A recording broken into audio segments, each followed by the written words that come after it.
Morgan, I have a question for you. Jason, I maybe have an answer. As an actor in the industry and somebody who theoretically Whoa, could watch who's movies, an actor? Me? I want to No I want to way. throw some I want to throw some movies your way. Tell me what they All have right. in common. All So right. first, I'll say Super Mario Brothers, Okay. Moana. Let's Okay. see, Zootopia. Are you catching a theme here yet? Uh, oh, they're all animated, I guess. They are all animated.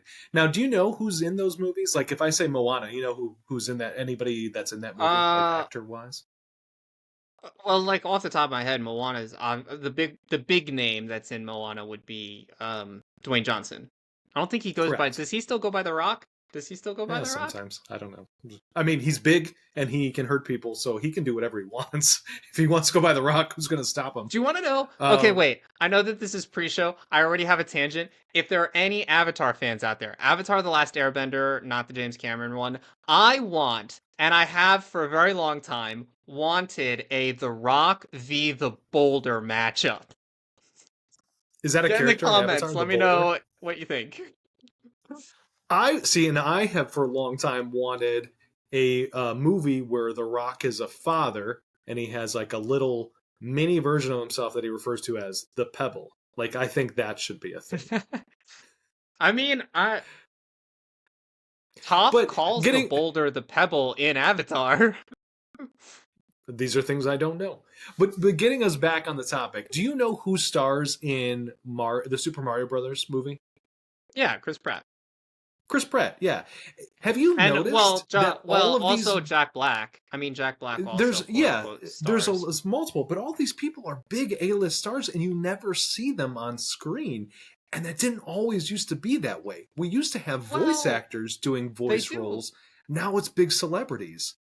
Sure. I mean, they have unique voice prints, which Sure. just like anything else could be a reason that they get cast. But your there's point been a being, definite there's been a definite shift. It seems like Hollywood now puts A-list stars in animated films when it used to just be hiring voice actors.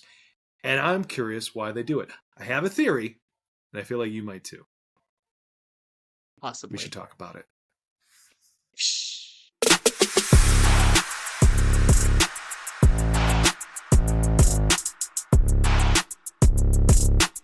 Welcome to the cast, Backstage Banter. I'm one of your hosts, Jason Saris.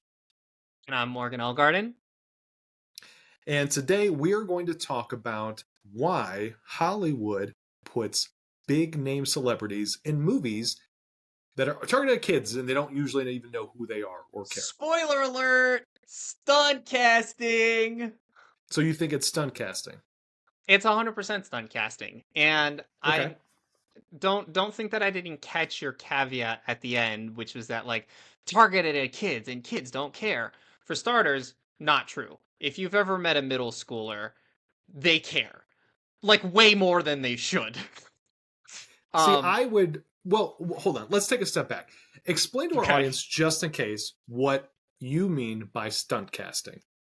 Okay, so stunt casting is an industry term where typically in the casting process, there are people who are pitched for a role. They're pitched to the casting director. The casting director will do a first round of auditions, and from that group of people that they like, that group of people will be taken to the creative team. Now, the creative team can usually comprise a number of different people, and it's not always the same. It is typically the director, the producers, and the studio execs. It can be any combination of those things. Stunt casting is when the creative team, so those are the people that I said before that are involved in the latter half of the process, decide to make a decision for some sort of publicity or monetary reason. So either they think that this person will get butts in chairs, or they think that this person will bring good press, or it's good alignment for the brand. whatever they think it is. It's the reason that they'll cast an influencer in some things, because an influencer will play to a certain group of people, a certain demographic of people. And they stunt casting is where that reason becomes the primary reason, as opposed to who's the best person for this role. Yeah, so that's a very fancy way of just saying who's going to put butts in seats for no good reason. And I can Well, point it is no, no, to no. like It one is for a example. good reason. I don't want to. So Well, you stunt know what I mean. casting does exist for a reason, and I don't want to say that stunt casting doesn't serve a I'm not purpose, saying but doing it's not for good reason, but you were getting people to go watch the thing for no reason other than they like the person that was casted. There was no right, yeah, exactly, you're trying to pull people in for the casting versus the actual project. And one example correct. that I can point to where I know that this went very well and it actually saved a show. One of my near and dear to my heart, one that I love is How I Met Your Mother.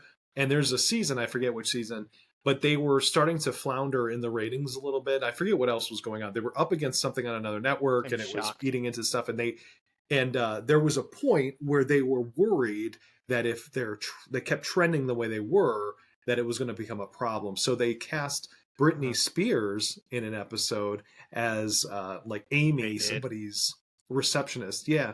So Ted was dating some lady at the time that was removing his tattoo. Her receptionist was Britney Spears, and they did that specifically because they like she was just at a point in her career where there was a lot of buzz around her. People hadn't seen her for a while, and they thought, hey, if we cast her, maybe a bunch of people would tune in to see her. A bunch of her fans would come along. And it totally worked. And not only did it work, but it worked so well that they brought her back a couple seasons later for another episode. And Really? it was I mean, she basically saved the show just by being there. And I hate to say this because I think Britney Spears is a great artist in a lot of ways. She seems like a very nice person. Her Instagram's a little interesting, but she seems like a kind person. And I guess I would just say I'd be hard pressed to think that she would give the best performance in that role. Like I'm sure other people could have done it a little bit better. She was fine. It wasn't like a huge thing, but it worked for the intention that they had, and I'm glad Sure. that it did for everybody's sake, for the show's sake, for her sake. It was a win. Yeah, I don't But all of know this to say, you what. think this is why they do this with animated films, is because they're just trying to pull people in for the actors' names themselves. I don't think That's your I know theory? that almost as a fact. Okay.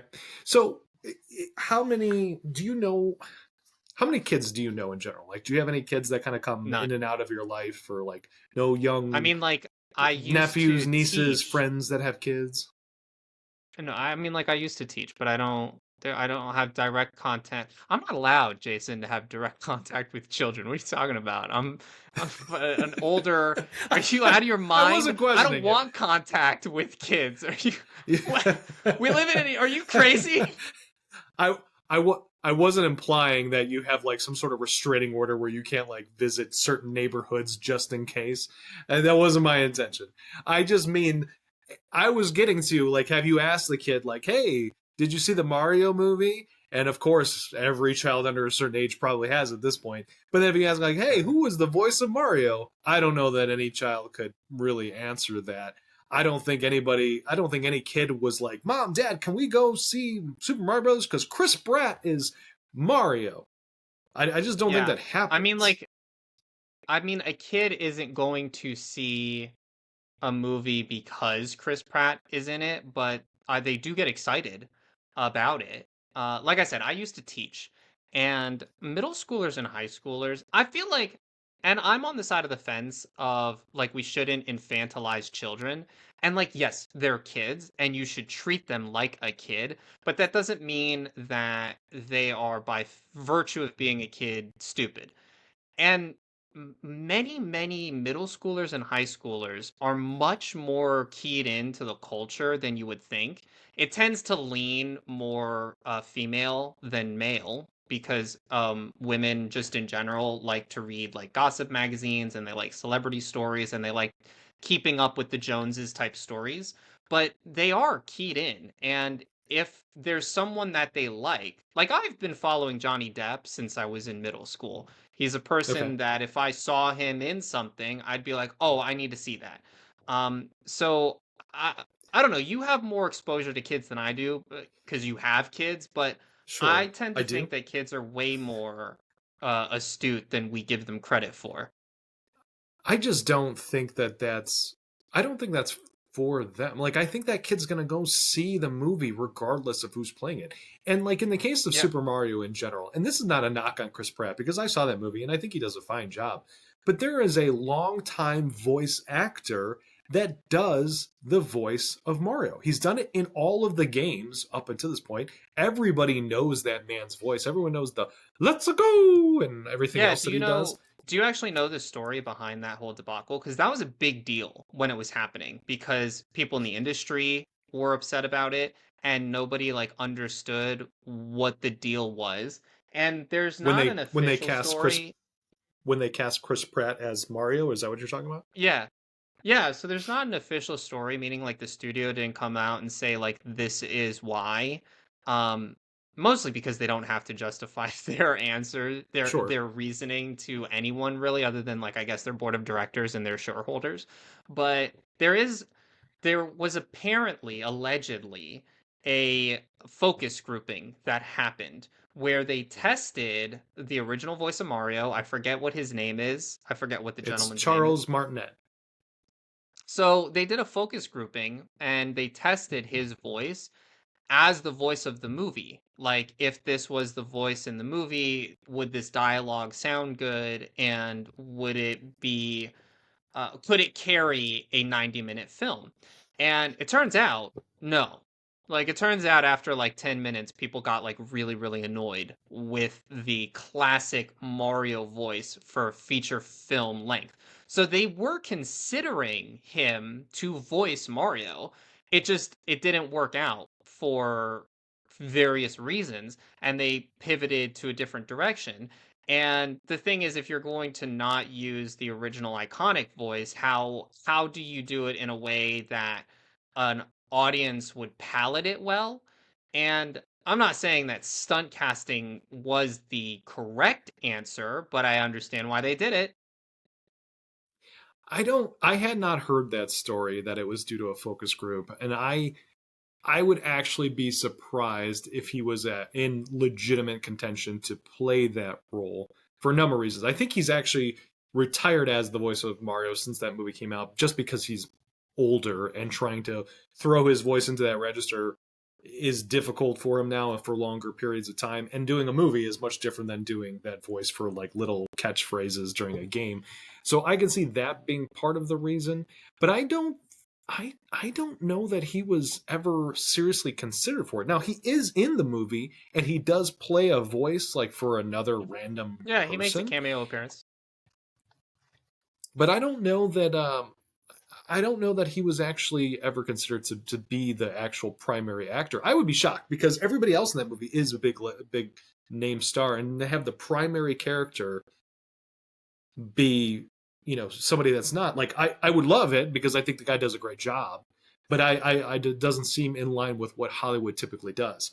Now there Well, is a that's sort of the point is I don't know what you mean by primary like choice because the whole point of auditioning people is to figure out who would be best, and the whole point of the focus grouping was to figure out if he would be good as the voice.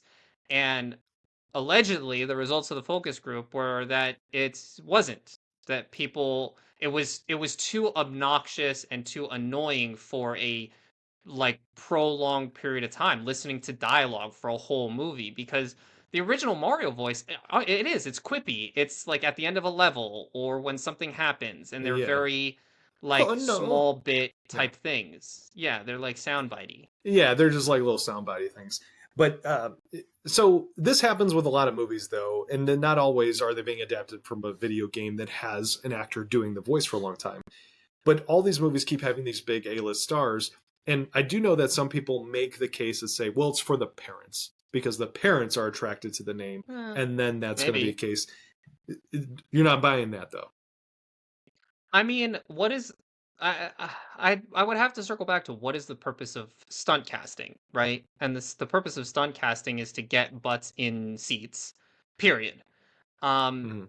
I mean, like Jack Black is somebody who's in the Mario movie, and I know a lot Which I of still think people, that was an kids. odd choice. Like I There are a lot of people, kids included, that are fans of Jack Black. I mean, Kung Fu Panda made him iconic and arguably sure. legendary in voice acting.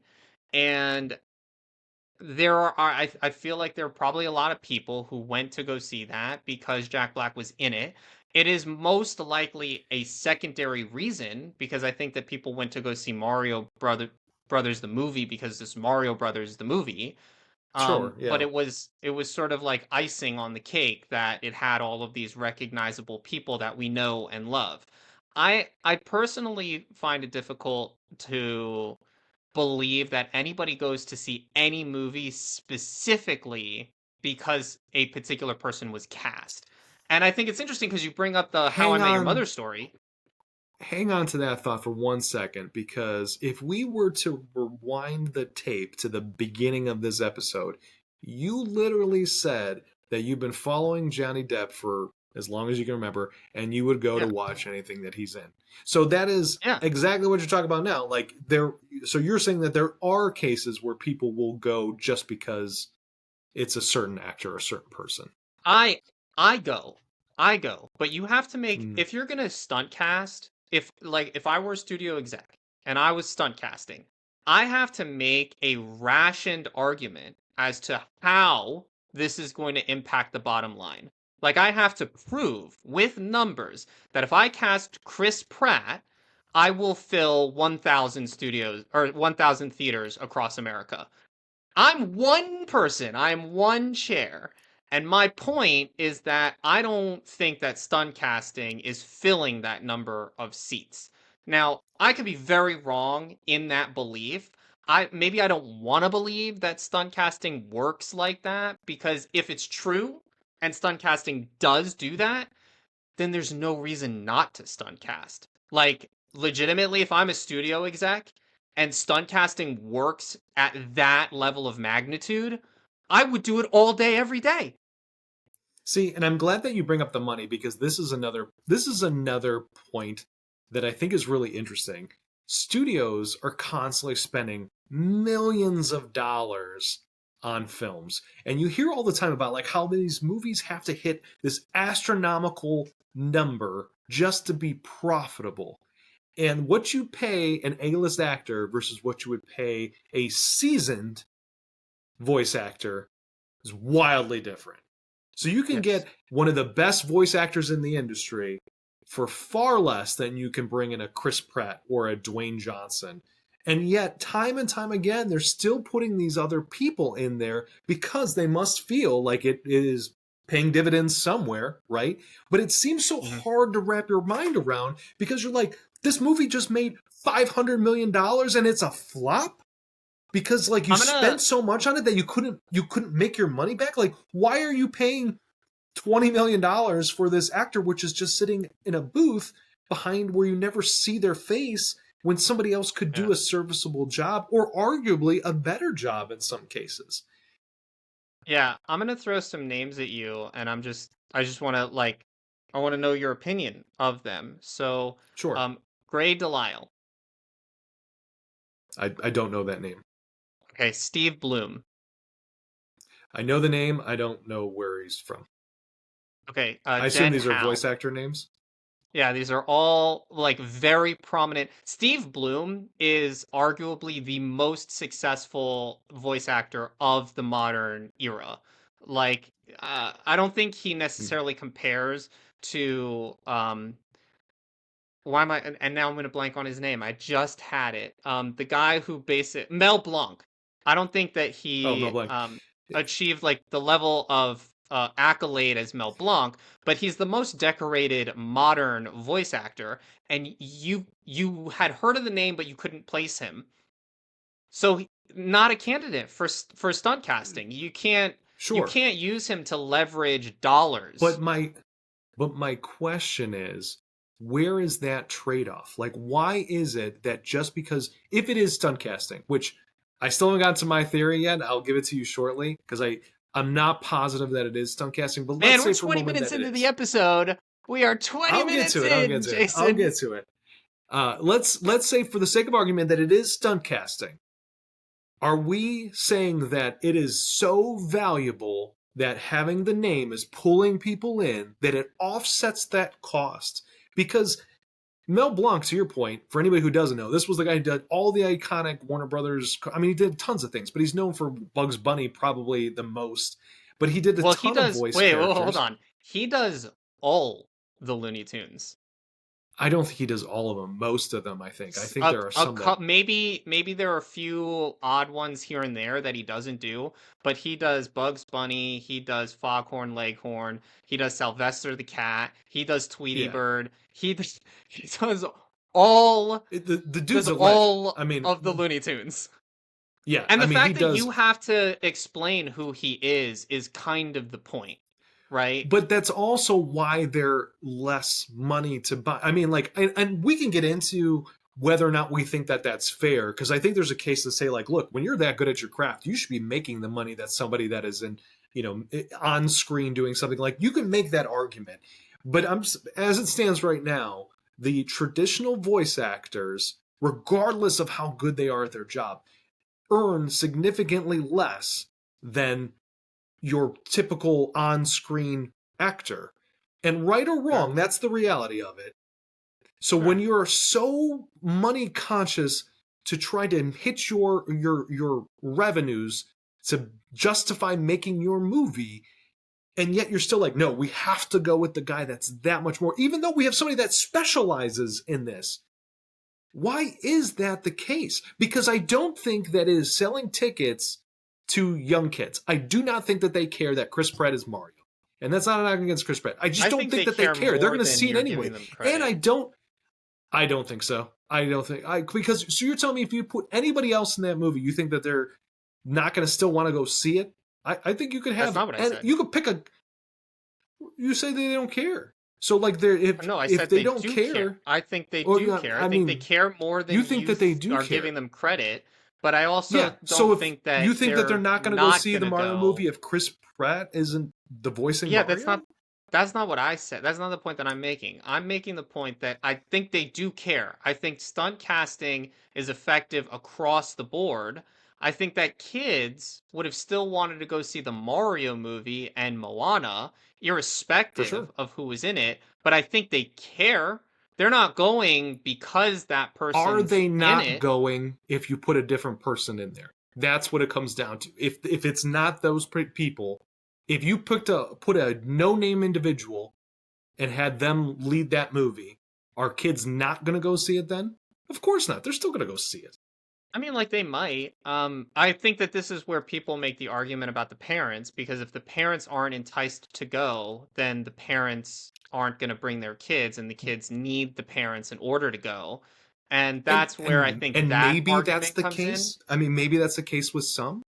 But I still think like if a kid really wants to go see Mario, and it didn't used to be this way too. I think the turning point, and I could be wrong, this is me speculating, but I feel like the big turning point was Aladdin, when Robin Williams was the genie. Because before that you had some physical actors as doing voices, but they weren't like super well knowns.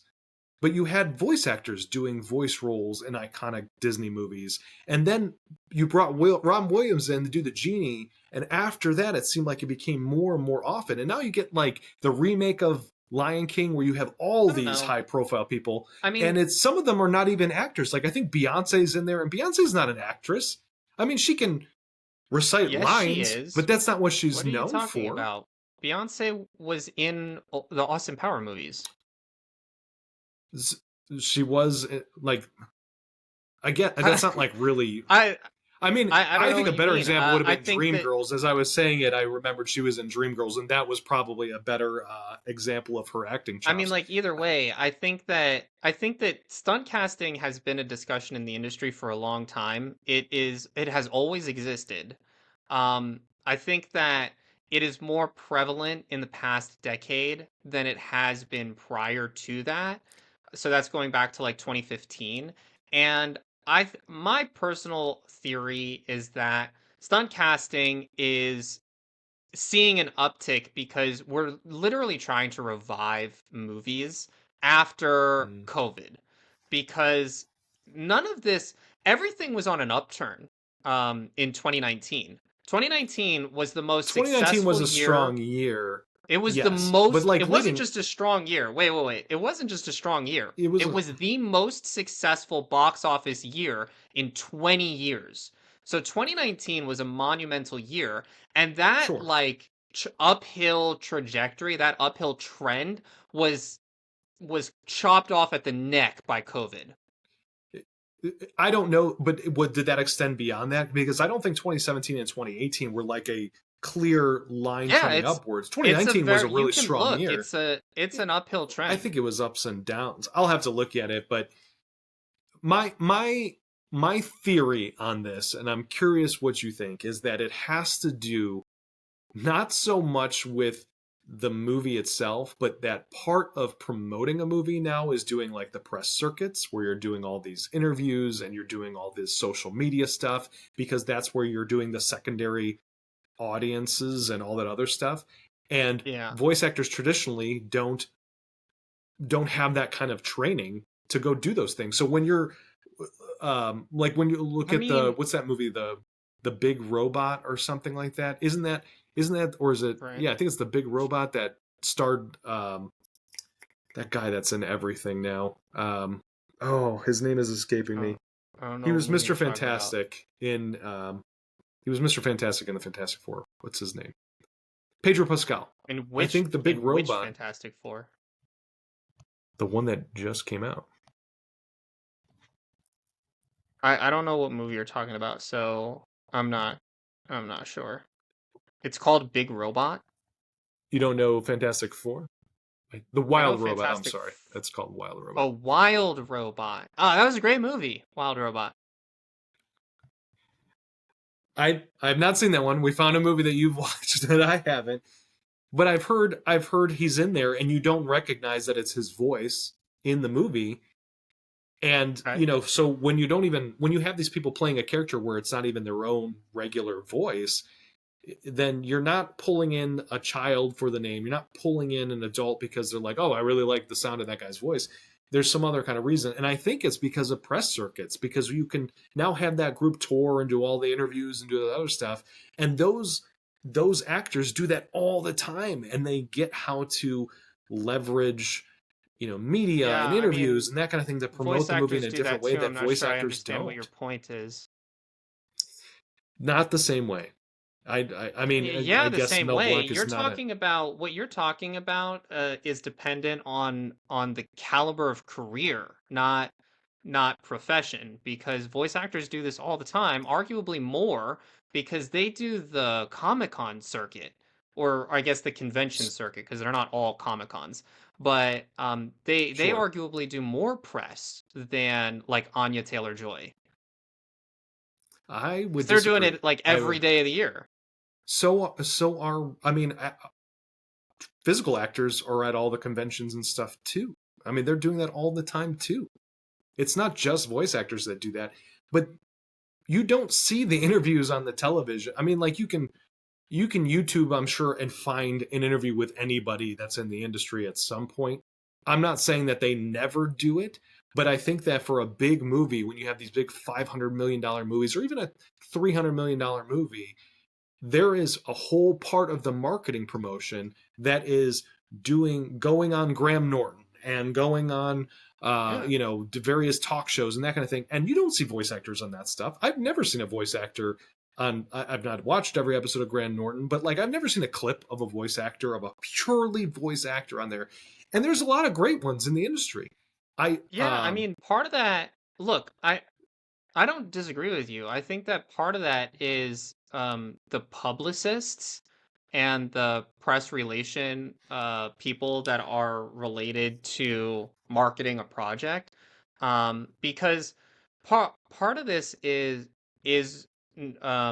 rec- uh, recognizability. That's not the right word. Yeah, but I know what you mean, and I The I your agree. It's ability to recognize them. And yeah. yeah, I mean, voice actors have the problem just in general of people don't know their face. So it's difficult to put them in front of to put them in an interview in front of a camera and expect that the audience will know who they are. But that doesn't mean that they don't have like the training. Also, like nobody gets training really to go on a press tour. Um, Disagree. They go through marketing training like crazy now. I mean, especially big franchise actors that are part of big franchises like a Marvel. Like the Marvel machine gives them all media training. I They have would talking I would points. point They have you ways like all that yeah, stuff is all built into that I would process point now. I would point you very specifically to Rachel Zegler about how that doesn't happen. Because if that were They don't true, all do Rachel it Zegler well. wouldn't have been able to destroy her own career. Which afterward, after she hit that point, first of all, there was an articles about how I think it was Bob Iger himself that was flying out to go meet with her to be like, look, you need to like reel in some of the stuff that you're saying because it is hurting the brand. And I read when those. she was going I didn't on, think any of that that was all I think hype. I don't think that actually happened. I think that she probably had a meeting with a marketing team or some sort of HR or PR maybe person, maybe it wasn't but him, but you still notice. I mean, I noticed from clips that her points changed a bit throughout the process. I mean, the movie changed, and right, her thoughts on the my movie point changed is along that the way. So that didn't somebody, happen. Yeah, my point is that that didn't happen until after she blew up the movie. So or she nobody's chose to getting this ignore it, and training beforehand. I think she chose to ignore it. And because some people are just not good at it in general. Tom Holland's another one. And Tom Holland hasn't destroyed his own career by the things he said, but he is notoriously known for saying things he's not supposed to say and like spoiling films because, Hmm. people ask him a question and he just answers it. And sometimes you're not supposed to. Or have you seen the clip where Don Cheadle and Mark Ruffalo are talking to some interviewer about, I think it was Endgame or Infinity War at the time, and they ask a question. They're like, "What is it like? We saw whatever this thing." And Mark Ruffalo's like, "Oh, wait till you see this movie. Like everybody dies." And Don Cheadle's like, "Dude, like they have prepped. They prep these actors for what they should and shouldn't say." Whether it is because they want to keep them away from saying anything controversial, or they want them just not to spoil stuff, they definitely go through media training now. It's a big part of these big franchises. Does every movie do it? Probably not. And if you're if it's a $60 million film, if those still exist anywhere, probably not going to bother with it. But if you have this big, huge movie that you have to get the return on, they're absolutely giving people media training on this. Absolute 100%. I mean, like maybe. My career is not at a point where I would know the ins and outs of that. Do I think that they get a packet of like do's and don'ts like anybody else? Yeah. Would I do I believe that they're going through a rigorous like 7-day course of media and marketing and actually what to say and what not to say? No. I genuinely also like I can't imagine that anybody, unless it was in their contract that they must do this training, that anyone is doing that. Like genuinely. Because if you've ever like seen interviews, like genuine like sit down interviews with these people are not the like do what they're told kind of people. Maybe that's me projecting because that's how I am. It's one of the reasons I'm an actor. The reason I'm an actor is because I cannot stand being told what to do. And if someone came to me and was like, you need to do this media marketing training, I'd be like, fuck off. I mean, like, I didn't enter a 9 to 5 because I didn't want to do that kind of crap. Like, I don't know, man. I don't. And granted, I mean, like our experiencing with our experiences with acting work is different. But I do feel like when you're an actor, you are still told what to do. Do the take this way. Try it again that way. Let me see it this thing. Be here this thing. I mean, the one Netflix project that I was a part of, and granted it was during COVID, but the one Netflix project that I did, they made me do a 3-day course just so I understood how to be on set because they wanted to make sure, again, it was COVID, and they wanted to make sure that everybody is following certain protocols to keep people safe. But it was a very intricate course just for being on set. You have a color coded system. You're going to be in this section when it's this color, that section when it's that color. If you're there, that person's there. If that person's there, you're over here. You're going to follow these. I mean, it was insane. So when there's money Yeah. on the line, I don't doubt that they're going to ask people to do that. And as an actor, like your Yeah. job is to perform the part, sure, but ultimately it's somebody else's money paying you to do what they're asking you to do. So whatever comes along with it, you can say no and decline the role.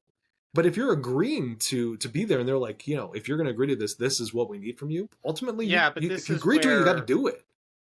yeah, but this is where like I feel like we're getting into a weird territory of contracts, actor contracts, which your Yeah, we've contract is going to vary derailed a from little bit. project to project. And at the minimum, there's the SAG guarantees. And I've read a good portion. I'm not going to say I've read the whole thing because the whole collective bargaining agreement that SAG has with the Motion Pictures Association is lengthy. But I've read a good portion of it. None of it ensures any of this stuff outside of your job as an actor. So all of that stuff is decided probably on a project to project basis. And But your to experience on a set is going to differ wildly depending on if you're a lead, all the way down yes, to if you're an extra. absolutely. And that's my point, is that maybe this has not come up for us because we're not leading these multi-million dollar, half a billion dollar movies. But I think that when you are leading one of those, I mean, there's absolutely got to be some kind of clause in there that says you're going to do X amount of interviews, X amount of media, whatever, and there's probably guidelines for that too. But all of this aside, But in all of addition that, at to, the end of the day, all of that is negotiable. It's all negotiated. And yeah, I mean like I might come in with a hard line that's like I'm only going to do 5 interviews. That's obviously like an outrageous number that would never be the case. But I'm just saying like if my hard line where I'll do 5 interviews and they're like, no, you have to yeah, do 100, like that's where your team gets involved and your actor team being like your mm, lawyer, your publicist, your agent, your manager, whoever is part of your actor team. That's when like negotiations happen and people figure out, okay, well, like what's reasonable in terms of what you're receiving as far as compensation. But this is also like why people who lead these big projects make a lot of money, and this is a right, totally different tangent about all of these A-list actors are making, 10 million to 20 million on a picture while the working actors are making literally SAG minimum and no residuals. That's a whole separate argument. yeah. They make that because there are all of these requirements of you that, yes, to your point, they agreed to, but they agreed to it because there's a negotiation that happens. It's not like Disney says take it or leave it. It's not that's not what happens. I I mean, also like they don't may think be that able to that's do that with a breaking. newer actor. And I don't think that this is breaking, the camel's back in most circumstances either. I think that it's, as the actor, you want the film to do well because that's good for you as well. Right. So if there's talking points, and again, it's not always like we don't want you to say something controversial. Sometimes it's just like we want to preserve certain elements of the film. We don't want that to be spoiled. And here's talking points that you can touch on and cannot. But I feel like we're kind of Yeah, but you don't need moving train. away. You don't need training for that. You just need a decent amount of worldly knowledge of I like think it what would be depends on the considered a project. spoiler. Yeah. I think it depends on the project because with Marvel, again, I know that they do train them on stuff because they want them to answer questions, but they want them to answer them in a way that does not give out certain type of information. So if somebody throws a question your way, they give them training on how to deflect, like a politician would. You ever notice how you ask a politician a question and they like bring up 100 other different things, and then by the time you're done, you're like, I I think they answered my question. And then you don't realize that after you're like, they never even said anything about the thing that I asked. Because it's a very crafted Yeah. protocol for I don't know. deflection. And movie stars get the Maybe same thing. we'll maybe we'll revisit this episode in a decade when Morgan has led a $250 million I project I hope and so. has an actual answer as to what media training looks like for an A-list actor. Because I What I can't, I really genuinely, I know what you're talking about. I genuinely cannot see that being a thing. Because if someone came to me and said, "Hey, listen, you're going to go on this interview, you're going to talk about the project, don't spoil the movie." That's it. That's the training. Like, don't spoil the movie. I like how much more complicated does it need to be? I think that there's more to it. I know it seems easy, but any time again when money is involved, companies are going to be super overly cautious. Do I think it's all necessary? No, I think in most cases what you're saying would be absolutely sufficient. But when you're talking millions of dollars, these companies are like, we can spend a little bit of money on making sure that this person doesn't cause what we perceive to be a loss somewhere else. I believe that they absolutely do that, especially with these big franchises, extended worlds, things connect. I mean, they don't Okay, but want to that deal with the potential of something falling off elsewhere. sure. And I think to circle this back to your original thesis statement about why does this stunt casting happen? Or maybe that wasn't your thesis statement and that's the direction that this just ended up going. But to circle it back to stunt casting, that's what happens because it's they perceive it to be insurance on the Sure. project. If I cast Chris Pratt, then I know it will make at least $100 million. Well, sure.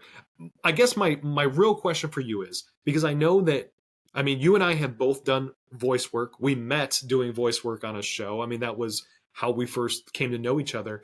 So as We're a voice multi-talented actor, people.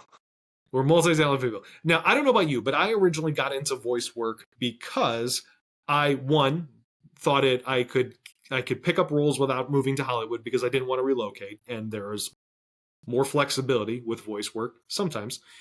And Sometimes that's not as true two, as they say it is. sometimes, and two, I personally, and I don't need you to validate or invalidate, but personally, I feel like I don't have a traditional Hollywood look for physical acting. So I decided to take a role No, no, I have to talk with about this. more Guys, Jason is a handsome dude. That is not me blowing smoke up his ass. Get in the well, thank you. comments. But I decided to pursue more voice work because I felt like that's where my opportunity lies. And now you see more and more of these stars taking up these roles where it's like there was an industry that I had access to because like Sure. other I people that think were that making the that's big the bucks, they were in perception a of voice different acting. world. And I'm not saying that they can't cross that line, but there are times like there are circumstances, and I can't think of a good example now, but there are circumstances where you have an animated movie or voice acting where you're like, yes, it should be this person because like it's the way that they play the part and it makes sense. And I think any actor could potentially be the right actor for any project. Yeah. But when you have like this, it just seems like voice acting, they have eliminated most of the voice actors and just chose to go with the physical actors I more times than not lately. I here's why I don't like this argument just in general. And I know a lot of people who are voice actors. And I put that in quotes very specifically because I don't subscribe to the antiquated Hollywood version of acting, which is that you study and you develop your craft for a specific medium. Back in the day, you were either a stage actor or you were a film actor. And then when TV became a thing, then it became you're either a stage actor, you're a TV actor, or you're a film actor. And there was Sure. heavy division between those things. And if you were a stage actor, you were stage and you weren't even considered for anything else. I don't subscribe to this antiquated modality of the industry. I think that acting is a craft and you can apply that craft to different mediums just like any other craft in the world. And to say that a voice acting role should go to a voice actor, quote unquote, is to try and resurrect this dead version of the industry. No, because I'm not saying that a voice role should go to just like specifically to a voice actor. What I'm saying is it seems like now more than ever, Hollywood excludes the possibility of a voice actor doing a voice role because they would rather just get the physical actor in there for the name. I don't think that So I'm that's not saying that you uniquely. can't do that, but it's not like it used to be. It used to be that a voice actor had a legitimate shot of getting any Yeah, voice role. They I would don't think that audition, this and is. based on how they played the role, they would or wouldn't get it. And whoever the competition was. But now it's we don't need a voice actor because we can't put we can't put them on the press tour. We Yeah. need somebody that people recognize when they're somebody that wants to watch the clip on YouTube of them, and that's going to be the A-list Hollywood celebrity. Yeah, I don't think that this is uniquely voice acting. I think that voice acting gets a lot of play because of how close it is to traditional film, because animated film is just film with voice acting as opposed to features and films that are just straight like live action, quote unquote, which is a warped term at Mm. this point. But it's not unique to animated films or voice acting because you see this all the time in staged productions. When I was in New York earlier this year, Benedict Cumberbatch was starring in a play on Broadway. So and I'm sure part of that decision was Benedict Cumberbatch is going to help revitalize Broadway because Benedict Cumberbatch gets butts in chairs. Like Sure, it's not. I don't think that this is stunt casting but happens across the board. yes, but I also look at that differently because it's still a very physical medium, and you still see it's Benedict Cumberbatch. You still hear it's Benedict Cumberbatch. When we're talking going the other direction, you don't see the person and you don't even hear their voice. Like, imagine if So do you think? Wait, hold on. So do you think that Benedict Cumberbatch was uh a not right choice for Smaug because Smaug was stunt casted? what is Smaug? Smaug is the dragon from The Hobbit. Smaug is the dragon I in haven't seen The the Hobbit. I don't. oh, I mean I don't know. Okay. So Benedict Cumberbatch plays the dragon in The Okay, Hobbit. His name is Smaug. Um, he you never see him because okay. he's a dragon. And I I'm not saying that he was a wrong choice. Like I'm saying that it is in any role, any voice acting role, I absolutely think that any actor, whether physical or voice, should be in contention to play. I mean, audition, whoever is the best at it gets the role. So if he went out for right. Smaug and he did the best job, that absolutely should be. But what I'm saying is for stunt casting specifically, when you're saying having this person is going to bring more people to the table, that works when you know it's that person. I don't think most people know, like, when specifically with child films, when we're talking about the wild robot, first of all, I don't think most kids know who Pedro Pascal is. They probably have seen him, and if they look at a picture, go, I recognize that guy.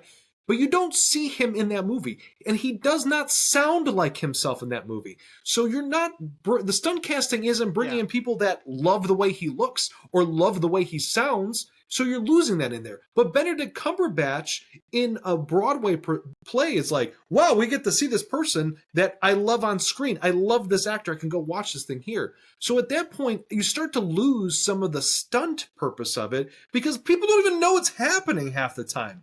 They just So I go and watch think the movie, and then you're like, that was so and so? I had no idea. yeah. So I have two thoughts in response to that. And I feel like at a certain point we end up where we started. But what I will say is I don't think that you and I view stunt casting the same way because Sure. there's clearly a purpose to stunt casting, and stunt casting does work. Just when you look at the metrics, stunt casting serves a purpose. So I'm not sure I'm on the same page as you in terms of, well, the kids are getting no benefit from it. Clearly there is some benefit to gain because if it didn't work they wouldn't do it. That's my opinion, and the numbers seem to Sure. bear that out. And the other thing that I would say is you don't if you're going in order to see a specific individual take on a different role, then there's genuinely an argument to be made that that person is not good at their craft, because I should be able to like melt into a story. I should be able to lose myself in a story, and if I'm like, oh, that it's so cool that Benedict Cumberbatch did that, I love that I came to see Benedict Cumberbatch, like if that's happening, then arguably Benedict Cumberbatch has failed at his job. And this is something that you My see in the industry in general. Like it happens with VFX. People talk about, well, if you can tell that it's VFX, then it's bad VFX, because the whole point is that it's supposed to fade into the background. but my point is that as you, Morgan Elgarten, a voice actor, at least at some point in your career, don't you think you should have a shot at these films instead of people going, no, we need a name here? Like, don't you think you deserve a shot? I mean, you've done how many times have you recorded your Yeah, I voice mean, like for it's a not up. project? Why It's why not up why to do you me. not have a chance, despite the fact that I you're do have a chance. trained, you have no, you I don't. do. Not if they're Yeah, like, I do. we need an A-list celebrity to play Shy Guy number 3. Yeah, if they choose That's to not stunt you. cast, yeah, if they choose to stunt cast, that is their prerogative. And look, I'm not in the boat as a lot of other aspiring actors where they're like, well, why can't I get my shot, or why can't this door open for me? I'm like, bro, you need to pave your own road. Like, you need to figure out how to gain a foothold. Nobody's in Hollywood looking to hand out like golden tickets to the next big A-list Hollywood star. Like, that's not happening. So these people who are like, well, why can't I get a shot? This A-list actor took it away from me. Like, no, they didn't. If the studio decided to stunt cast, you never had a shot at that role. So live with it. Ding ding ding. That's my point. And I look, I first of all, I want to make it clear, I don't fault any of the actors that are getting these roles, because if I was in a position and I'm getting offered these roles because I'm a name, I would absolutely take them too. What I'm saying is, it does not make sense to me that they are limiting themselves to that. Because imagine, They're not like, I don't think limiting. Chris Pratt. I They I are don't they're limiting though. not. They're not though. Look, at the end of the day, if I'm casting and 5,000 people submit, I have to narrow that pool down somehow because there's one role. So they're not limiting. Okay, If I say I want to cast A-list actors, I just took the pool from 50,000 SAG and actors down you to drove your budget 20. out up by $50 million. Like, you know what I mean? Like, you can look at it different I ways, because imagine. So, okay, here, you and I have a show that we've been working. We're gonna have to cast voice actors in the coming months because we're Yes. approaching that part of our show. Now, we could, let's say, now if Chris Pratt knocked on our door and go, "Hey guys, I've heard of this show you're doing. No Wonder You're Single. I'd like to be a part of it." We would jump on it, and that would be stunt casting, right? Because we'd be like, we could put it, we could say Chris Pratt's in this thing, and a ton of people are going to check it out because his name is attached. Absolutely get it. Now, do we think we have a character in that named Chloe? Do we think Chris Pratt would be a good Chloe? I don't think No, so, but Chris because Pratt would I make don't a think he good would play Dom or that one. Dee Dee or Devin. Sure. But I'm saying, what if he knocked and he said, "Hey, I I, want to play Chloe in this movie because I just really like that character." And we go, "That doesn't make any uh, sense," but we will absolutely put butts on earbuds, I guess. Um, if we put him in this, if we put them in the no, show see, as Chloe, yeah, this nonsensical character, that would I feel work, like you're right? going to It a would still weird work, but it extreme. wouldn't be the I f- best person for that job. I feel like I'm you're saying going you to a have a weird choice. extreme. I, That would I'm, never I'm, happen. it's That would hyperbole never because I'm happen. trying to If make he a point. came, if you made, yeah, I get that you're trying to make a point, but it needs to be a rational point. Which, It is a if he rational came, point. My point is that if they he are came and he discrediting the said, I'd like to play possibility. Dom, if he came and he said, I'd like to play Dom, the question that we would have to grapple with as a studio is, okay, do we want to audition other people and see if there are other people that would fit this role better, or do we go with Sure. Chris Pratt? And Yeah, that's the question that studios ask, which is, do I want to audition people for this role? And something that we're totally forgetting about is typically when a project is pitched to a studio, there are already names that names are written attached. in. Yes. Yeah, and I get that. I guess my concern is there a point that these studios are saying, I don't care about getting the best actor for the job because what's important to me is that I Well, what are have the you name. And classifying I'm as not best? saying that the one that plays the role the best, the one that fits Well, like the vision the best. that's different. Maybe that They're different bests. They're different bests because best could be who's going to get me the best return on investment. okay. And I guarantee you Well, that's the question that they're asking, who's going to get me the best return on investment? And I this guess. is And where without studios seeing the change from numbers being behind there, it's hard to artistic tell. to corporate. And that's fair, and I get that. I'm just, again, there's a lot bigger of a price tag that comes with these actors on there. So when you're trying to say, when you're making the case that it's like, well, we got to make as much money as possible, there's two ways to do that. You either have to bring in more revenue or you reduce your costs. So at some point there is a tipping point where it says, hey, I can find somebody that can do the job for less, or I can pay the person that has the highest thing because I think that their name brings people with it. And I'm Yeah, sure, I I think would that hope somebody's doing that math, but I don't know that that's always the case. Sometimes I think it's just, someone's we need definitely a doing name. the math. That's, I would hope so. Someone's But how, definitely doing the math. when is the last animated movie that you saw that was led by somebody like big, I'm talking big blockbuster, not blockbuster, but like a big animated movie that was led by somebody that was not a prominent A-list star? I don't see it happen Well, anymore. I mean, define big animated movie because if you're talking about something on the scale of Super Mario Brothers, I think that many animated movies would fail to hit that bar. Like, But like Lyle like, Lyle Crocodile is a animated film that came out a couple of years ago. That was okay. a like more low key animated film, and to my knowledge doesn't have like a huge A-list cast. I think there was one person in it, Constance from Crazy Rich Asians or whatever that crazy yeah, Crazy Rich Asians. But she's Constance is I think Constance Wu. yeah, I think that she's notable, but I don't think that she's at the level of like Anya Taylor-Joy or you How know, about Javier Bardem? Is that a big name? I would say so. He was in that.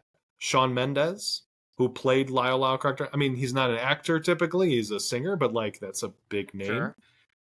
Let's see.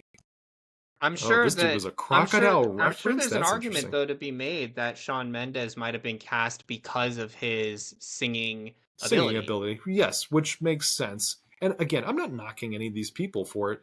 I'm just saying, when Aladdin came out, and Aladdin was a huge movie, Aladdin was played, I believe, by the actor that played Steve on Full House. Now he was a physical actor, but he was not Steve a on big, Full House. yeah, he was not a big celebrity. I mean, like he was famous. He had been on Full House, but he was not like a huge A-list star. But he was a great Aladdin. Like I can't picture another person's voice to that character. Yeah, So but like you may also think that because that's who played Aladdin and you haven't seen anybody else play sure, fine. Aladdin. But my point remains the same that they could have gotten, I don't know, Jonathan Brandis. I don't know, somebody that was a huge star at the time to do that because it was a bigger name. But this was a guy who was in Hollywood. He was an actor and a physical actor, but he had very limited stuff that at least I was familiar with. And I still, even when I told you now, you're like, I don't know who that is. Most people probably don't even know that that was the guy who was playing him outside of singing. I don't think he did the singing, but he was the right fit for the part, and that's how they would do those. Is like, I hey, we're mean, going to audition a bunch of my people, question and we're going to find the right uh, fit for the part. I think that my opinion is that it's very unfair to make that assessment because when you cast, you audition people and you find who you think would be the best, but then the audience only ever sees that person. So, like when people were talking about like the Chris Pratt example in Super Mario Brothers, I think is actually a really good example because people are familiar with the person who played Mario originally, and then you saw Chris Pratt play Mario in Super Mario Brothers. And in that particular instance, you could ask the question very legitimately, was Chris Pratt the best choice? But in most instances, like with Kung Fu Panda, can we really legitimately ask, well, was Jack Black really the best person who could have done that role? Could there not have been a stand-up comedian or someone from an improv troupe that could have done it better? Maybe, maybe. I mean, like, I don't I know. I've only ever seen Jack Black do it. Uh, True, and there's a lot of Jack Black in that character. I mean, anything Jack Black's ever in gets lots of skadoosh and goody boo and whatever those things are that he does, and a lot of that's in Poe now. So I it's hard wonder to imagine though. anybody else Here's the doing it thing because it's though. got a lot of him bleed I through. wonder how much of that though is the actor when they are in production lobbying suggestions like actors are supposed to do. Like, I wonder how much of that is Jack Black taking ownership of the role and making it something that we can I'm enjoy. I'm sure he is, and I mean, to your point earlier, a lot of times projects come with actors attached, and sometimes you're like, I want a character that's going to have a Jack Black vibe to them, because certain actors have like a thing that people have become accustomed Yeah, to. Jack Black's one it's of their them. When brand. you watch a Jack Black movie, you expect him to be a certain way. That's why he's that way in most of his movies. Christopher Walken, another one, legendary actor. When you saw him in Deer Hunter, the dude was like intense, and he was amazing, and then you see him in all kinds of stuff recently, and he's always this guy. I don't know. I mean, like, it's become because people want that. They're looking for that quality, and that's why they get that person. So it very well may be that when they were coming up with the idea of Kung Fu Panda, they're like, I envision this very Jack Blacky. Hey, Jack, would you like to do this? Skadoosh! I'd love to. Cool, we're in agreement. And then they move forward. Well, but I would that be stunt casting though? If the role was always I don't intended look at because this. No, I don't you look at brought it up the same way. Genie in Aladdin, which I think is an interesting thing that you bring up because I don't know if this is a like fact checked story, but Genie was apparently written for Robin Williams, and Robin Hmm. Williams originally had turned the role down. And they were like, well, crap, do we scrap the movie because Robin Williams won't do it, or do we entice him to do the movie? And luckily, they were able to work something out where he did do it, and we now have one of the most iconic movies ever made in Is animated cinematic I don't know that history. I don't know that I had heard that story before. I know I did know that after the first Aladdin, they couldn't come to terms with him for something else. He got mad at something Disney did at the time, and they had Dan Castellaneta do the genie, and they were able to woo. They had to end up doing something to reconcile with Robin Williams to woo him to come back to do the third one. I hadn't heard that about the The first movie, though. I didn't third realize it was one. written for him. There's only one Aladdin movie. What are you talking about? No, there's more than one. Now, the only one that was in the theaters, but the Aladdin 2 is Return of Jafar, which that's the one Dan Yes. Oh Castellaneta. yeah. Okay, that's what you're Then, talking about. yeah, and then the third one, I don't remember what it's called. Hand of Aladdin Midas, I 3. think, the one where we get introduced to Oh, Aladdin's dad. Aladdin and the King of Thieves. That's number King of Thieves, 3, that was it. which I have not seen. That's I actually don't a good know. movie. I enjoy that one. Probably because Robin Williams was back, and he was fantastic in that. Like, he's Maybe amazing. And it's again, I'm also, not I think, saying, just a more solid script. yeah, I mean, I'm being facetious a little bit, but I guess to put a nice little bow on this, we have not determined the reason. We have different theories. It sounds like you very much think it's stunt casting, which it may be. I think it has more to do with the secondary press media circuits.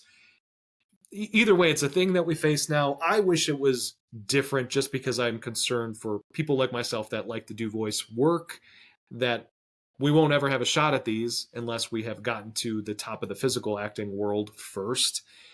But you don't seem to have the same concern, and that's fine. You know, You do No, more acting I work than I think do, that so you have a better perspective. no, I mean, like, I don't know that I do more work than you. I'm very much in the camp Yeah, of you've been uh, in more projects than I have for sure. I mean, you work as an actor full maybe time. Like I do this I don't. every once in a I while. don't work as an I mean, actor full like, time. Um, Full time would mean that I'm making at least enough to qualify for SAG benefits, which I don't. Which a majority of actors don't. Um, at least from acting. Obviously, we all make a living somehow, but um, I'm very much still considered a new face in the industry. Nobody really knows me. It's not like I'm getting cast because people know who I am and want to cast me, but that is the first foothold is you have to gain notoriety. So everything is a ladder to becoming a quote unquote A-list actor. And whether or not you achieve that is a combination of many, many different factors. And I think that if a role is earmarked for an A-list actor, then you just never had a shot. Like, I'm sorry, but yeah. these people who gripe and complain about A-list actors getting cast and stuff, I'm like, well, that person's also a working professional, and they also deserve to have a job. Like, I, Which I I also have to. This is a sidebar, but it reminded me. Did you hear that thing that Tarantino said about Paul Dano? oh, yeah, I mean, my for no reason, God, he goes like off for on this no guy. reason. Like, can you imagine being Paul Dano? You're just sitting at home and somebody calls you and like, dude, did you hear what Tarantino said about you? No, what did he say? That you're the weakest, softest actor in Hollywood. You're first of all, like to unprovoked is wild. Like just to say that for no reason is Yeah. ridiculous. But also, like Paul Dano, like I don't think Paul Dano is the best actor I've ever seen in my life, but he's a fine actor. He's been like I've seen plenty of projects where I thought he had a good performance. You know Little what Miss the Sunshine, I thought he was really good in. I didn't care for his take on the Riddler and Batman, but like I don't think it was performance based. I just didn't like that version of it. The guy yeah. puts in work, and even in Tarantino even calls out or like complains about his performance in There Will Be Blood, which is first of all opposite of Daniel Day Lewis, which like anybody performing next to him is going to look inferior by comparison. But also, he did a fine job in that I don't know. too. I Like, don't know what about is he that. I mean, talking like Daniel about? Day Lewis is good for certain. I'm not trying to hate on Daniel Day Lewis, but I think that he's in a class of actors where there are like other people. Like I don't think he exists in a class by himself. No, but I'm saying he's like one of our all-time greats. So like if you're going to be like, well, he wasn't up to snuff compared to Daniel Day-Lewis cuz Tarantino specifically pointed at There Will Be Blood or like Sure. the interview asked him he's like, "Oh, well, did you see him and whatever?" And he's like, "Yeah, he was I or do how." this But does like bring it's up an just interesting crazy to me. perspective that I did not bring up that I will briefly bring up just to wrap up the conversation. But Sure, yeah. another reason to cast a more noted actor or an A-list actor, quote unquote, is proven track record. And you see this a lot with series regulars for episodic or for television series where to some degree you have to be able to prove that you can carry a role like that or a project like Yeah, that. And I've heard a lot of arguments that it's grueling to be a series regular. Like it is the holy grail of acting jobs and we all want to be a series regular on something, but it's grueling to be a series regular. It is hard work. I'm And sure. that's something that I don't think is talked about a lot. Like these actors, I feel like we do prop them up a little bit, like Mm. when we sort of propped up Hugh Jackman when he played Wolverine in Wolverine versus Deadpool or whatever that movie was titled, Deadpool because and Wolverine, yeah. he spent like 6 months getting chiseled for that role. And we prop that up as like, oh my God, look what he did for this role. And like, Mhm. yes, I'm not trying to say that that's not impressive, but have you tried to get chiseled in 6 months? I've been Good trying for luck. 40 years of my life. Like I can't Like, I I mean, still like can't do it. this stuff is hard work that Mhm. takes daily dedication. And Yeah, it's insane. when studios are looking at people to cast, they need some sort of assurance that you have a proven track record of performing at that caliber, because acting genuinely, when you book like like a meaty genuine role in acting, it is nearly a 24/7 job, because your appearance on camera is impacted by your lifestyle. Jack Black Sure. talks about this a lot, about like getting enough sleep. Like sometimes that's difficult when you're on set and you're doing 12-hour, 14-hour days. Like it's hard to get your 7 hours, but you have to figure it out. Yeah, even Christian Bale, when he went, I don't remember if it was from The Dark Knight to The Machinist or vice versa, but one of those roles, I think it was from The Machinist to The Dark Knight. In The Machinist, he is rail thin because he's a character that's got a drug problem, and he's like, I mean, he's very, very tiny, skin and bones. And then in The Dark Knight, he's Batman, and Batman is built and cut and chiseled. And the transition between those two, a few months. I mean, like, I don't understand how he could have done it. It's insane.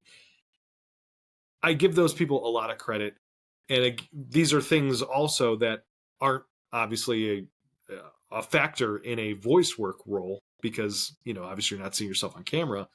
But it's pretty impressive. So I agree that those are huge things, and I do understand that any project is going to also require some level of, like, do we think that this person can carry the weight of the load that we're putting on them? And that may mean different things. So I understand that, and I respect that. Um, Again, not to belabor it, my point is just sometimes voice actors can do it too. I had the pleasure of meeting Troy Baker on a couple of occasions. I don't know. Have you ever met him, or do you know who that is? No, I haven't met a lot of people in the industry. Okay, so Troy Baker is a voice work artist. He does a lot of. I mean, he does a ton of things, He's but wildly he's talented. He's in a lot of different he things, and his ability to yeah, voice modulate is incredible. isn't really impressive. He does a lot of video games that people would recognize him from. One of Yeah. which is Joel from The Last of Us, and he's fantastic in the game. He's fantastic in everything he I've is. He also heard plays he's a really Batman nice in guy. certain things. He really is. He's super nice, super down to earth, all around good dude. I got to talk to him a couple times for like 15, 20 minutes, and just very humble. Very, I can say 100 nice things about Troy Baker. But he was the voice of Joel in The Last of Us, and people identify that voice with it quite a bit. There's a Last of Us show on HBO, and it stars Pedro Pascal. Now, Troy Baker is in the show for an episode, like he makes a cameo as another character, and he doesn't sound like Joel because he changes his voice to do the game. But it's like, there is a little part of me, and this is not a knock on Pedro, because Pedro's great in that show. But you look at it, you're like, oh, I wonder what this would have looked like to have Troy Baker do this role. Like, because like he can play the character. We know he can play the character because he did it with such gravitas in the game. Like, I would have been curious to see like how he would have carried the series as the physical Yeah. presence, especially because they also hired him for it anyway. So Yeah, I think that's yeah, a different class of project, because you're talking about something that had established IP already had an established cast.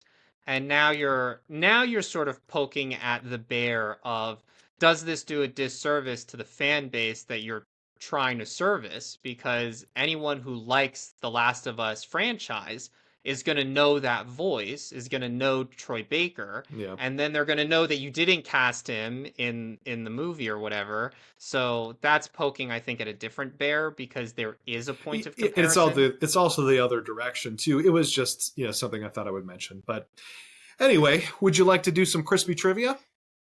Oh, that's right, trivia. Yeah, your favorite. We Oh need like a man, fun graphic Jason. or something. This is like crispy trivia. You know what Like we we should do? should. We should rip off the crispy M&M's logo. That's what we should I'm do. here for it.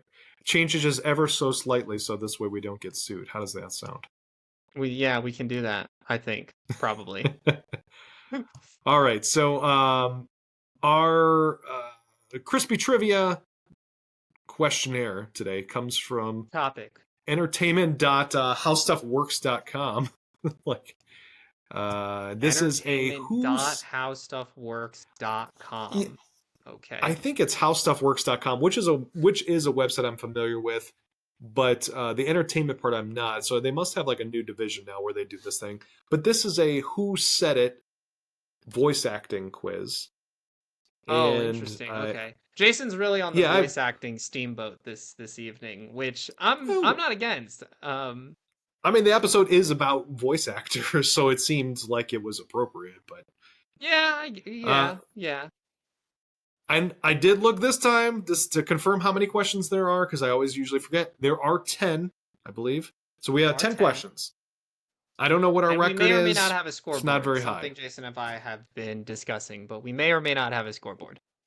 I had a scoreboard because we were originally going to record a different episode and it was all prepped and ready to go with other names and titles on it. So it is not ready for just a you versus me, but maybe we'll get that ready for next time. Okay. All right. So, anyways, we have question number 1, and feel free to play along at home. Which Samoan professional athlete, current or former, voiced the part of Maui in Moana? Jason's really putting on his host hat right now with the voice and everything. I can really ham it up if you'd like me to. I assume you know this one, though, right? This is Dwayne Johnson. It is, in fact, Dwayne Johnson. I always love to see which ones you're like, I've not seen that. And it's like, how? Everyone's seen this. All right. Yeah. This might Which actually be trivia that I know because I know this one I think too. you will. I'm trying to throw you a bone here. Which famous voice actor was known as the Thanks, man of Jason. 1,000 voices? This is Mel Blanc, as we were talking It is earlier in Melvin. the episode. Which, if you've skipped to crispy trivia, go check that part out. We talk about Mel Blanc. Which The Simpsons character is not voiced by Hank Azaria? Oh, I don't know anything about The Simpsons, so I'm gonna say Mo. The options here for anybody who's listening only is Mo Sizlak, comic book guy, and Homer Simpson.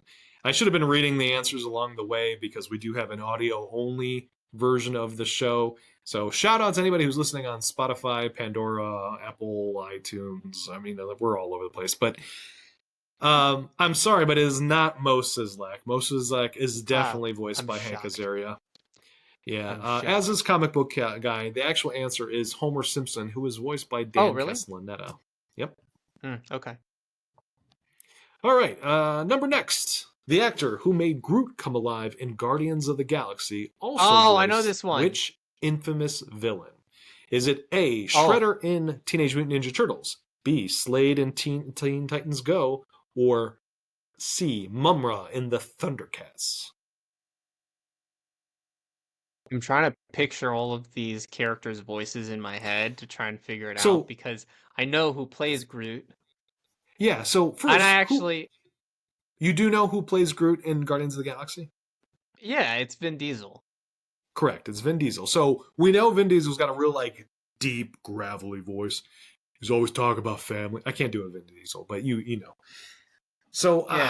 I I don't know don't this think it's one, Slade. but I don't I think it's don't think it's Slade. I think it's either Slade Shredder either. or Mumra.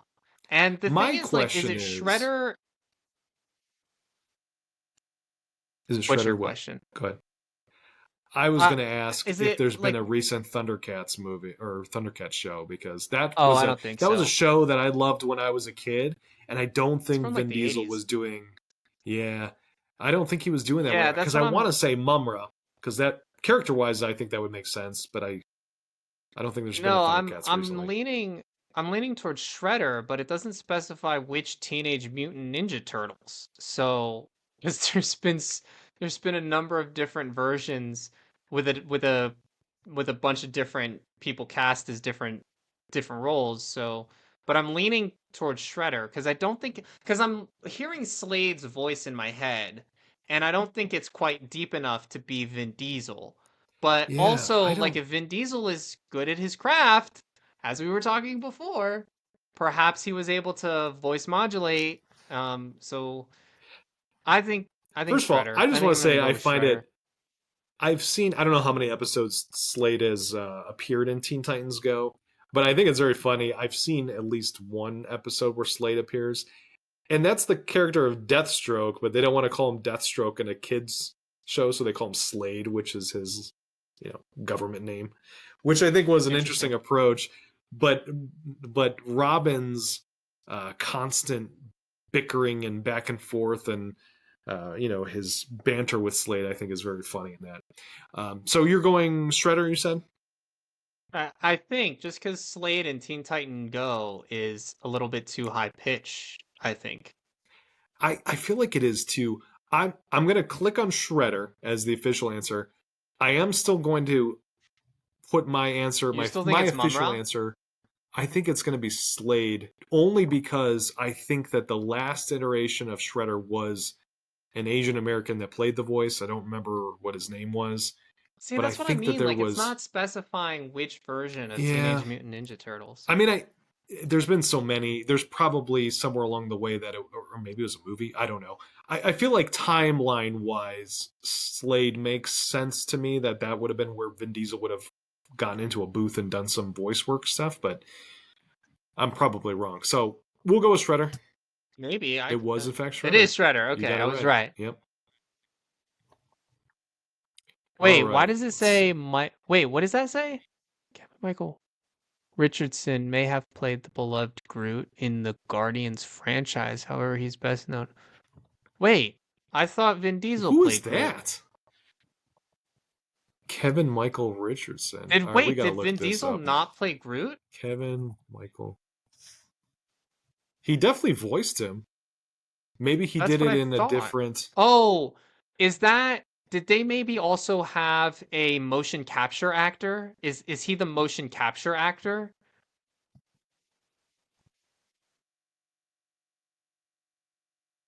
No, I don't think so. I mean, he says he has a dark, crazy, deep voice. This does not seem right. I think that the Groot. question's What's wrong. his name? Michael. Kevin Michael. Oh, he did it in an animated series. It was not in the movie. Oh. He played Groot. He played Groot in some kind of animated thing that Marvel. Maybe he did in the Baby So I Groot just stumbled show. into the right answer then. Hey man, a win's a win. Not really. Nobody cares how you got there. All right, the narrator of the I care. Powerpuff Girls. Jason, I care how I got there. Well, stop I caring grew because you up got the point. I grew up in the era of show your work. You still got the point, and you were homeschooled. You didn't have to really show your work. Who would have told on you? Your parents? I yes I did. I absolutely did. All right. The narrator of the Powerpuff Girls also voices which legendary character? Scooby Doo, Okay. SpongeBob SquarePants, or He-Man? I just based on vibes, I gotta go He-Man. I know it's not SpongeBob, but Yeah, I don't think I it's SpongeBob. it could be Scooby-Doo. But I'm gonna go He-Man. I'm also gonna go He-Man, even though I don't know the narrator's voice. I never watched the Powerpuff Girls, so I don't know. But I'm gonna say He-Man too for similar Really? reasons. Just the That's an vibe feels iconic right. show. It is in fact SpongeBob It SquarePants. is Man, we were both SpongeBob. wrong. Tom Kenny. Oh, Wow. but this is what I mean about voice actors. You know, they just have this uncanny ability to be. You would never recognize them. Yeah, it's really impressive. Like that's why it's like give the guy some work. Which of these famous actors has not voiced a character in a Disney animated movie? Whoopi Goldberg, Demi Moore, or George Clooney? I think that this is George Clooney because Whoopi was in Lion King, and Demi Okay. Moore Yep. I think was in Beauty and the Beast. Who is she in Beauty and the Beast? I think she was one of the like house thingy, one of the like like the because everything comes to Yeah, life, like one the of the. wardrobes and the tables and everything. Yeah, yeah. I So you think think she she's was one of one those of characters? the yeah, I think she was one of those. But I don't think So you George think? Clooney's been in a Disney film. See, I could see George Clooney being in one. But I mean, there's so many people in Beauty and the Beast and other movies that it could be. So just to be different, I'll go Demi Moore. If you're going George Clooney, one of us Just will to be be right. different. Yeah. All right. So you said George Clooney.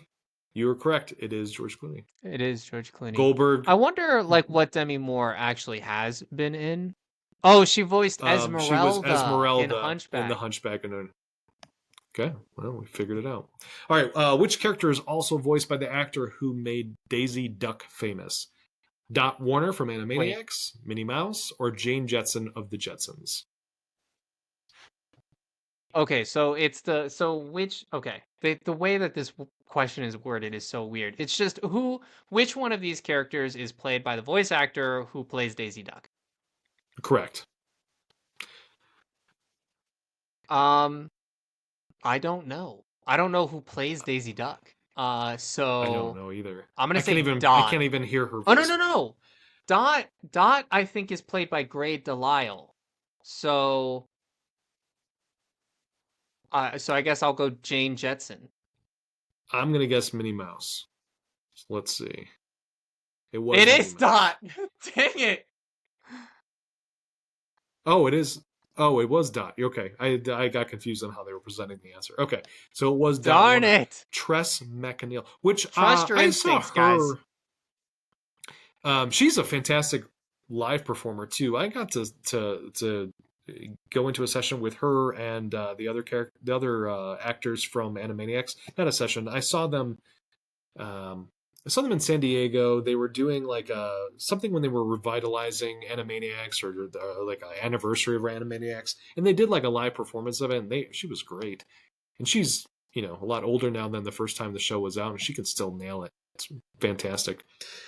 Well, Okay, the that voice is a of core tenet of being a good voice actor is being able to voice it's match like a yourself. muscle. If you it's a muscle, and if you keep doing it, like if you exercise it. Although there are some that have struggled, like what's what's her name that plays Marge Simpson? I can't think of her name now. Not Julie Kavner. Um, I forget her name now, but you can hear that her voice over the years has changed. Because it's so raspy to do Marge and Marge's sisters, and like that's got to be so grating on your throat over time. I Yeah. feel bad for her because that's a Well, rough gig. no, I mean, what's his face talks about that specifically. Um, oh, what is his name? Um, I forget, but there's a pretty prominent voice actor who talks about this specifically. He's very prolific in the industry for doing monster voices, and he talks about that Hmm. specifically and about the technique that you need to employ in order to do that without injuring yourself or damaging your instrument. And Hmm. actors also use their voice as, their whole body is their instrument, but voice actors in Sure. particular Yeah. are Yeah. very concerned about their voice, protecting their throat and their vocals. And he talks about how to do that kind of stuff without it injuring or doing damage to them. So if you're Yeah, I supported could by buy that. good I, technique, then it's not a problem. I I'm sure that helps. I mean, she's been doing Marge now for how many years have The Simpsons been on? 35 years. I do think that there's probably some voice somewhere that no matter what technique you're going to have, it's going to be hard to keep over time, like for an extended period. But either way, maybe her technique just doesn't allow it to preserve because you can I hear don't it know. from one season to Singers the other. It's pretty rough. I don't know. Singers, this is like big for singers, right? Like Broadway, if you're in a Yeah, but Broadway even some musical. singers have this problem. I mean, part of it, I mean, maybe some of it's genetics, where some people, for whatever reason, they lose. I know that my voice has changed over the year too, and I probably don't have great technique, but my voice, including singing voice, I used to be a much better singer than I am now. But that stuff changes with time. Part of it is how much you're using it, right, and you're staying practiced Sure, and focused, and the care you take of your vocal cords and that sort of thing. But the other sure. part of it too is, as you get older, you lose some of the flexibility or I mean, there's just things in your body that change, and it's hard also. But I mean, Sure. again, I'm going to point to Marge being so graspy and just throaty. Mhm. I'm just not surprised by it. You know, she's probably Sure. done a Sure. great job with that technique, and that's why it still sounds good. Like you still recognize it as Marge. Yeah. I don't envy her because it seems like it would. My throat's Yeah. hurting thinking No, about that's it. fair. I don't envy her either. All right. It's definitely a very unique voice for sure. Number next, the voice of the marvelous Mrs. Maisel character Susie Meyerson can be heard in multiple roles on which animated series? I'm just gonna guess Robot Chicken Rob. because Robot I Chicken was has gonna had guess Bob's Burgers probably, but I don't. I'm not. I never saw Marvelous Miss Maisel. I was an neither extra did on a I. couple of episodes, but I've never seen the show, and I don't really know Susie Meyerson. Yeah, I don't either. So it was Family we were Guy. both wrong. Yeah. It was Family Guy. Yeah. Oh, it was Not Alex surprised. Borstein. I didn't realize Alex Borstein was the voice of Susie Meyerson. But you learn something every day. We are getting close. Two more. All right. So second to last question: the voice actor for Susie Carmichael on Rugrats also starred on which long-running '80s sitcom? So let's see. Susie Carmichael. That I think I remember that character. Um, I'm gonna guess. I'm gonna guess a different world. I don't really Oh, know and for the any audience 80s listening, shows. the optional choices here are A Different World, The Cosby Show, and Family Ties. So, I'm gonna have say you seen Family Rugrats? Do you know that Ties. show? Yeah, Rugrats I know. Um, but I don't know any of these other So, ones really. Like I know the titles, but I've never seen any of them. yeah, um, yeah. So you're going Family Ties. That's the Michael J. Fox show, and I'm gonna go Different World. But we'll click on yours, and hey, I was right. It was a different world. Yeah, I mean It like that was a different was world. a complete guessing That game was for hard. me. Me too, honestly. All right, last question. Which Winnie the Pooh character is not voiced by Jim Cummings? Is it Winnie the Oh, I Pooh, know this one. Piglet, or Tigger? You do? It's Piglet. It's Piglet? It's Piglet because I've seen him in interviews do the Pooh voice, and I Hmm. believe he does Tigger. So I'm going Okay. Piglet. I have no idea, so I'll go with you, Piglet. It is, in fact, Piglet. Yeah. 400 voice roles on his resume, it says Cummings has. That's Jim incredible. Jim Cummings is another one of those that like you'd be shocked at how many different characters he plays. I think he actually Yeah, voices more than just Pooh and Tigger in Winnie the Pooh. I think he voices a couple probably. others as well. Yeah, I always find that really impressive when one voice actor can play so many characters. And I used to have a my buddy in college used to give me grief over this all the time, but I found it really impressive on Family Guy that the creator Seth MacFarlane, he voices a lot of characters, and he would do songs where like he would have whole musical numbers where he's doing both voices, where not only does he have to voice two characters, and granted he's recording them separately, of course, but he also has to be able to sing as both characters, but also harmonize as both characters. And I think that's really impressive. And my buddy would be like, yeah, Yeah. of course. I mean, if you can do the voice, you can do all the other things. And I totally disagree. I think talking in another voice and singing in another voice and singing well enough to also hit the necessary notes in that voice, I think are all three different tasks.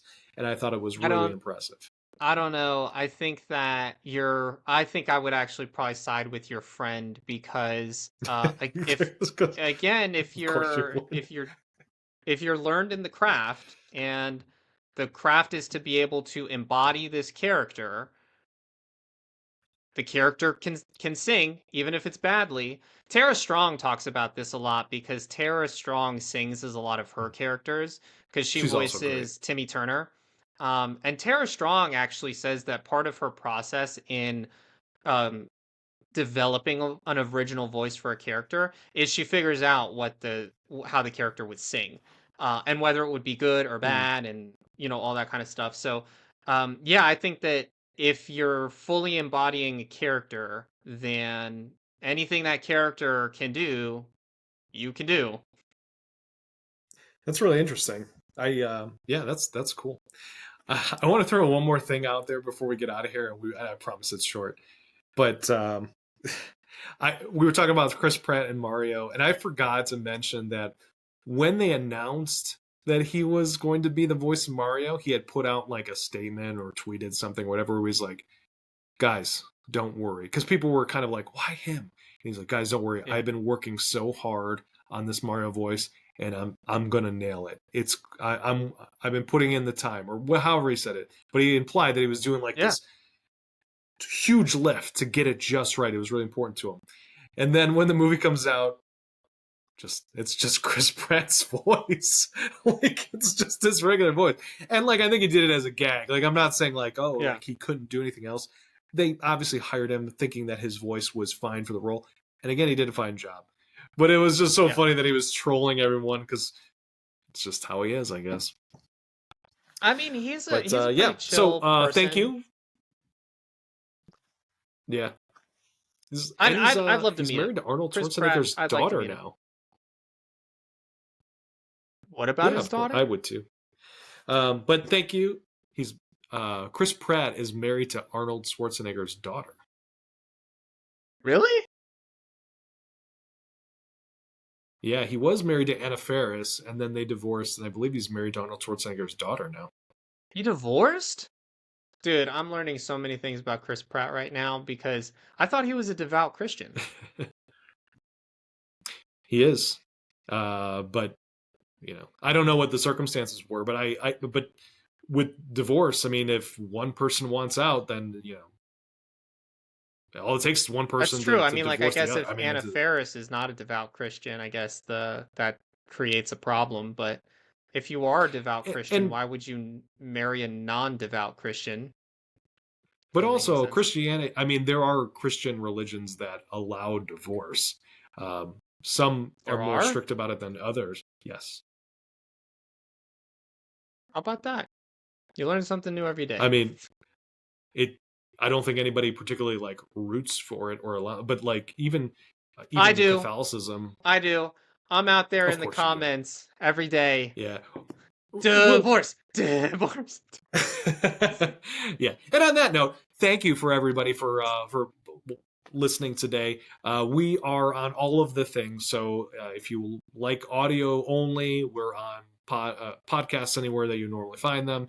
Obviously, follow along on YouTube if that's where you're listening to now is on the audio only. We also have a visual one on YouTube. Follow us there. We're on Instagram. We're on all the things. Like, follow, share. You know the drill. People say this stuff all the time. You know what to do. Now you just got to execute on it. We expect that of you, and we appreciate it. I'm giving Morgan a hand. Oh, it's so much. It's so much, Jason. All right. Well, I think that's a wrap on this week's episode of the cast Backstage Banter. You think? I so know. Until next time. I know. Morgan knows. I'm guessing.